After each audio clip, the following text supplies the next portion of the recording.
क्या आपने कभी सोचा है कि हम अपने बच्चों को सच में प्यार करते हैं या सिर्फ उन्हें अपने सपनों का साधन बना देते हैं? अगर आप सच में बच्चों को खुश देखना चाहते हैं, तो उसे रोकना नहीं, समझना सीखिए। यह विचार आपकी सोच को हिला देगा। पालन पोषण का असल अर्थ क्या है?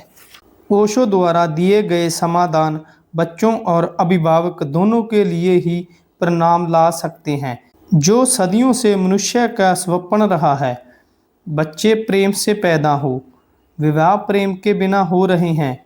प्रेम के बिना हुए विवाह में एक आध्यात्मिक संबंध नहीं होता, एक ऐसा संबंध जो सिर्फ प्रेम के द्वारा ही संभव है। इस बांधती हुए संबंध में उपलब्धता एक आत्मिक संबंध, एक संगीत जो किसी उच्च कोटि की आत्मा की आह्वान के लिए आवश्यक है, का अभाव होता है। उनके बीच प्रेम मात्र साथ हो जाने का परिणाम है। उस प्रेम में दो आत्माओं का मिलन नहीं है, ऐसा कोई भी कारण नहीं है। प्रेम के बिना हुए विवाह से पैदा हुए बच्चे कभी भी प्रभु के समान नहीं हो सकते। वे प्रेतों और बुरी आत्माओं के समान ही होंगे। उनका जीवन क्रोध, घृणा और हिंसा से भरा होगा। महत्वाकांक्षा विध्वंसक। माँ बाप की कुछ महत्वाकांक्षाएं होती हैं जो वे बच्चों के माध्यम से पूरी करना चाहते हैं। वे बच्चों का उपयोग करना चाहते हैं।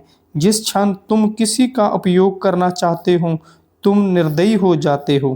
किसी का साधन की भांति उपयोग करने पर विचार में निर्दयता आ गई, हिंसा आ गई। किसी को भी साधन की भांति उपयोग मत करो, क्योंकि प्रत्येक व्यक्ति अपने आप में साध्य है। वह माँ बाप की मजबूरी है, क्योंकि उनके अपने विचार हैं, आकांक्षाएं हैं, चाह है कि जो अधूरी छूट गई हैं, वे अब उन्हें पूरा करना चाहते हैं। वे बच्चों के माध्यम से जीते रहना चाहते हैं। स्वभावतः है वे काट छांट करते हैं, मोड़ते हैं, बदलते हैं। वे बच्चों को एक ढांचा दे देते हैं और बच्चे नष्ट हो जाते हैं। यह तो होना ही है, जब तक कि एक नया मनुष्य पृथ्वी पर जन्म ना ले जो मात्र प्रेम के लिए ही प्रेम करे, और जब तक कि एक नए अभिभावक का जन्म ना हो जाए। तुम बच्चों को बस आनंद के लिए प्रेम करो। तुम बच्चों को प्रभु का उपहार जानकर प्रेम करो। तुम बच्चे को प्रेम करो, क्योंकि परमात्मा ऐसा ही है। यह तुम्हारे लिए आशीष है। तुम बच्चे को प्रेम करो, क्योंकि बच्चा जीवन है। अज्ञात से आया एक अतिथि है जो तुम्हारे घर में रुका है, तुम्हारे प्राणों में है, जिसने तुमने अपना घर का बंती चुना है। तुम अनुग्रहित हो और तुम बच्चे को प्रेम करते हो। यदि तुम वास्तव में ही बच्चे को प्रेम करते हो, तुम उस पर अपने विचार आरोपित नहीं करोगे, तुम बाधा नहीं डालोगे। यदि तुम प्रेम करते हो, तुम कहते हो ठीक है, मेरा आशीष तुम्हारे साथ है, जाओ अपना सत्य स्वयं खोजो। बच्चे तुमसे आते हैं, लेकिन उनका संबंध परमात्मा से है। वह समग्र अस्तित्व के हैं। उन पर एकाधिकार मत करो। मत सोचो कि वे तुम्हारे हैं। बच्चों को खेलने दो। बच्चों की दृष्टि को स्वीकार करना अक्सर कठिन होता है, क्योंकि तुमने स्वयं ही इसे खो दिया है। एक बच्चा पेड़ पर चढ़ रहा है, तुम क्या करोगे? एकदम भयग्रस्त हो जाओगे कि वह गिर सकता है, उसका पैर टूट सकता है, जहाँ कुछ बुरा हो सकता है, और अपने इस भय के कारण ही तुम बच्चे को रोक देते हो। यदि तुमने पेड़ पर चढ़ने के आनंद को कभी जाना होता, तो तुम पेड़ पर चढ़ना सीखे तो बच्चे की मदद की होती। तुम उसे एक स्कूल ले गए होते जहाँ पेड़ पर चढ़ना सिखाया जाता हो, तब तुमने उसे रोका नहीं होता। तुम्हारा भय उचित है। यह प्रेम है कि कहीं बच्चा गिर ना जाए, लेकिन पेड़ पर चढ़ने से रोकना एक बच्चे को विकसित होने से रोकना है। पेड़ पर चढ़ना आवश्यक है। यदि किसी बच्चे ने ये नहीं किया तो वह कुछ अर्थों से निर्धन हो जाएगा। वह एक आनंद को खो देगा। तुमने उसे एक सुंदर चीज से वंचित कर दिया, और अब यह करने को कोई और अवसर नहीं मिलेगा। बाद में तो उसके लिए पेड़ पर चढ़ना और भी कठिन हो जाएगा। तब वह मूर्खतापूर्ण, बेहुदा और अजीब लगेगा। उसे पेड़ पर चढ़ने दो, और यदि तुम्हें ये भय है तो उसे सहयोग करो। जाओ और उसे सही ढंग समझाओ।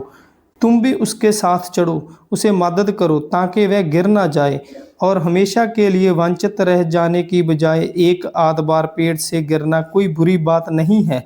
बच्चा वर्षा से भीगता है और पेड़ों के पास खेलना चाहता है और तुम डरे हुए हो कि उसे जुकाम या निमोनिया या कुछ और हो जाएगा और तुम्हारा ये भय निर्मूल भी नहीं है। इसलिए कुछ ऐसा करो कि उसे सर्दी ना पड़े। उसे डॉक्टर के पास ले जाओ, डॉक्टर से पूछो कि उसे कौन से विटामिन दिए जाएं ताकि वह बारिश में खेल सके, नाच सके और सर्दी या निमोनिया भी ना पड़े। लेकिन उसे रोको मत। गलियों में नाचना जब बारिश हो रही हो बहुत आनंदपूर्ण है। उससे वंचित होना बहुत कीमती बात से वंचित होना है। यदि तुमने इस आनंद का अनुभव है और यदि तुम जागरूक हो तब तुम महसूस कर पाओगे कि बच्चे को कैसा लगता है। एक बच्चा खेल रहा है, नाच रहा है और चीख चिल्ला रहा है और तुम अखबार पढ़ रहे हो और वही बकवास अखबार और तुम्हें पता है कि उसमें क्या है, बस वही बासी खबरें। तुम बेचैन हो जाते हो। तुम बच्चे को टोकते हो, शोर मत करो, डैडी को परेशान मत करो। डैडी कुछ महान काम कर रहे हैं, अखबार पढ़ रहे हैं और तुम उसकी ऊर्जा की गति को बाधित कर देते हो। तुम उसके आनंद में रुकावट बनते हो।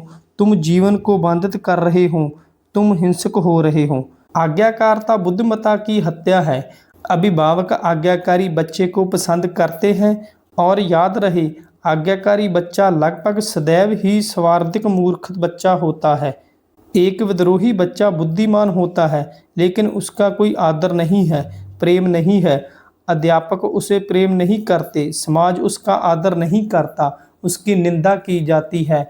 या तो उसे समाज में समझौता करना पड़ता है या एक अपराध भाव से जीना पड़ता है। स्वभावतः वह बच्चा सोचता है कि वह अपने माता पिता के लिए अच्छा नहीं है, उससे उन्हें दुख मिलता है। इसे ठीक से स्मरण रखो, जीसस के माता पिता जीसस से प्रसन्न नहीं थे। गौतम बुद्ध के माता पिता उनसे खुश नहीं थे। ये सब इतने बुद्धिमान थे, इतने विद्रोही, तो उनके माता पिता उनसे प्रसन्न कैसे हो सकते थे। और प्रत्येक बच्चा अनंत संभावनाओं के साथ पैदा होता है और यदि उसके मूल व्यक्तित्व का विकसित होने का सहयोग दिया जाए तो तब यह दुनिया सुंदर होगी। तब यहाँ से बहुत से बुद्ध, बहुत से सुकरात और बहुत से जीसस पैदा होंगे। अनेक प्रकार के बुद्धिमान लोग होंगे। बुद्धिमान लोग बहुत कम मिलते हैं, इसलिए नहीं कि पैदा नहीं होते, वह बहुत कम मिलते हैं क्योंकि समाज की कंडीशनिंग से बच्चा बहुत कठिन है। कभी कभार ही कोई बच्चा छूट पाता है। हर माँ बाप के द्वारा, समाज के द्वारा, अध्यापकों के द्वारा, पुरोहितों के द्वारा, हर तरह के निहित स्वार्थी लोगों के द्वारा कंडीशन दिया जा रहा है। उसे एक विशेष धार्मिक विचारधारा पकड़ा दी जाती है। उसे यहूदी या ईसाई या हिंदू मुसलमान बनने के लिए बाध्य किया जाता है। यह उसका चुनाव नहीं है और जब किसी व्यक्ति से इसी इच्छा से विपरीत बाध्य किया जाए तो तुम उसे अपाहिज बना रहे हो। तुम उसकी बुद्धिमत्ता को नष्ट कर रहे हो। तुम उसे चुनाव का अवसर नहीं दे रहे हो। तुम उसकी बुद्धि के अनुसार कार्य करने का मौका नहीं दे रहे हो। तुम उसे इस तरह से नियंत्रण कर रहे हो कि वह मात्र यांत्रिक रूप से कार्य करे। वह ईसाई तो होगा लेकिन अपने चुनाव के द्वारा नहीं, और ऐसा ईसाई होने का कोई अर्थ नहीं यदि यह तुम्हारा स्वयं का चुनाव नहीं है। हर बार नहीं मत कहो। समाज की आंतरिक कार्यप्रणाली पर अभी तक किसी ने भी ध्यान नहीं दिया है, लेकिन जिस बात ये अब तक कार्य करता रहा है वह दोषपूर्ण है। समाज को वर्गों की जरूरत है, श्रेणियों की जरूरत है। अभी तक यह सामाजिक ढांचा तुलनात्मक रहा है और तुलना की विचारधारा ही मनुष्य के लिए खतरनाक है। तुम एक व्यक्ति को तुलनात्मक रूप से ही मूर्ख कहते हो क्योंकि उसकी तुलना में कोई बुद्धिमान नहीं है। ओशो कहते हैं, क्या कभी तुमने कोई ऐसा वृक्ष देखा है जिसे तुम ये कह सको कि वह मूर्ख है या बुद्धिमान है। एक विद्वान एक नोबेल पुरस्कार का हकदार इस बाती विस्पत है। हर कोई तुम्हारे अभिभावक से लेकिन तुम्हारे अध्यापक तक, स्कूल, कॉलेज, विश्वविद्यालय, तुम्हारा धर्म, तुम्हारे धर्मगुरु, तुम्हारे पड़ोसी, हर कोई तुम्हें कुछ और ही बनाना चाहता है जो तुम नहीं बन सकते। तुम केवल समय ही हो सकते हो या चूक सकते हो और इस तरह एक मूर्ख बन सकते हो। बचपन से ही हर एक की निंदा की जाती है। वह कुछ भी कहे, जो भी करे वह उचित नहीं है। स्वभावतः यह कुछ भी बोलने से भयभीत है, स्वयं कुछ भी करने से भयभीत है। यदि यह दूसरों के बताए हुए कायदे कानून के अनुसार करे तो उसे प्रोत्साहित किया जाता है। हर कोई उसे प्रोत्साहित करता है। यही समाज की कार्य प्रणाली है। यदि कोई व्यक्ति अपने पैरों पर खड़ा होने की चेष्टा करे तो उसकी निंदा करो और जो नकलची हो उसे प्रोत्साहित करो। स्वभावतः उसकी संभावना उसके अंतस में पड़े हुए बीज को विकसित होने का अवसर मिल जाता है। मैं मानवता के संपूर्ण अतीत के विरुद्ध अपना हाथ खड़ा करता हूँ। यह संभव नहीं रहा है। यह मानवतावादी नहीं रहा। यह किसी भी तरह से लोगों से खिलने का सहायक नहीं रहा है। यह उनका वसंत नहीं रहा है। स्वतंत्रता। बच्चों को जितना हो सके समादर दो, क्योंकि वह अभी नए हैं, मासूम हैं और ईश्वर के निकट हैं। उनका आदर करो। उन्हें हर तरह के कपटी, चालाक, धूर्त और बेहुदे लोगों का आदर करने को बाध्य मत करो, वह भी सिर्फ इसलिए क्योंकि वे आयु में बड़े हैं। मैं इस पूरी व्यवस्था को उल्टना चाहता हूँ। बच्चों के प्रति आदर, क्योंकि वह स्रोत के निकट हैं। तुम दूर हो, वह अभी प्रमाणिक हैं। तुम कार्बन कॉपी हो और तुम क्या जानते हो कि बच्चों का आदर करने से क्या संभव हो सकता है। तब प्रेम और आदर के द्वारा तुम उन्हें गलत दिशा में जाने से रोक सकते हो, किसी भय के कारण नहीं बल्कि अपने प्रेम आदर के कारण। ओशो, शिक्षा की दृष्टि से। धन्यवाद दोस्तों। अगर आपको ये वीडियो अच्छा लगा तो हमारे चैनल को सब्सक्राइब जरूर करें।